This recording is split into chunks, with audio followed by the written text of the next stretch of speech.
Silk. Not a hospital, he decided.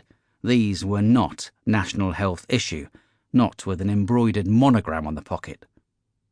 He twisted his head to see the letters, but the embroidery was complex and the monogram upside down, and he could not make it out. He stood up and looked about the room, and knew immediately he was in a hotel. There were expensive-looking suitcases, and in no other place but a hotel room could you find special racks on which to put them. He walked 3 paces and stroked the fine-grained leather, which had hardly a scuff mark. The initials on the side of the suitcase were plain and unmonogrammed. H.F.M. His head throbbed with the beginning of a headache, the legacy of those extra couple of drinks, and his mouth was parched. He glanced around the room and noted the unrumpled companion bed, the jacket hanging tidily on the back of a chair, and the scatter of personal possessions on the dressing table. He was about to cross to the dressing table when the pressure in his bladder became intolerable, and he knew he had to find a bathroom. He turned and stumbled into the small hall off the bedroom. One side was panelled in wood, and he swung a door open to find a wardrobe full of hung clothes. He turned again and found a door on the other side, which opened into darkness. He fumbled for a switch, found it, and light sprang up in a white-tiled bathroom.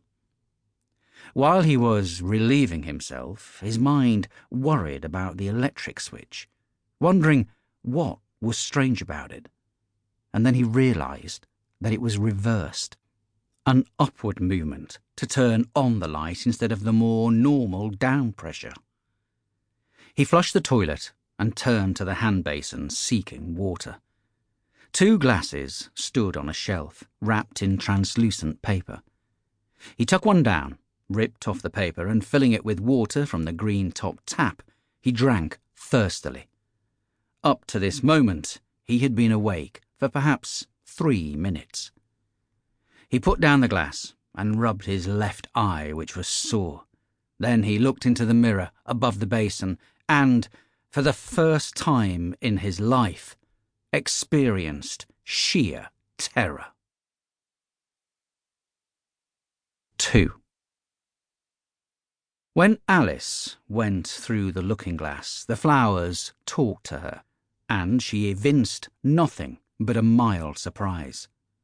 But a psychologist once observed, if a flower spoke to a man, that man would know terror. So it was with Giles Denison. After seeing the impossible in the bathroom mirror, he turned and vomited into the toilet bowl. But his laboured retchings brought up nothing but a thin mucus. Panting with his efforts, he looked into the mirror again, and reason left him. When he became self-aware, he found himself prone on the bed, his hands shaped into claws which dug into the pillow. A single sentence was drumming through his mind with mechanical persistence.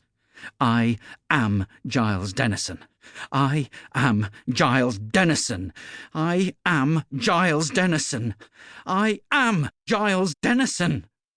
Presently, his heavy breathing quieted, and he was able to think beyond that reiterated statement of identity. With his head sideways on the pillow, he spoke aloud, gathering reassurance from the familiar sound of his own voice. In a slurred tone which gradually became firmer, he said, I am Giles Denison. I am 36 years old. I went to bed last night in my own home. I was a bit cut, that's true, but not so drunk as to be incapable. I remember going to bed. It was just after midnight. He frowned, then said, I've been hammering the bottle a bit lately, but I'm not an alcoholic, so this isn't the DTs. Then what is it? His left hand moved up to stroke his cheek. What the hell is this? He arose slowly and sat on the edge of the bed, screwing up his nerve to go back into the bathroom, as he knew he must. When he stood up, he found his whole body trembling, and he waited.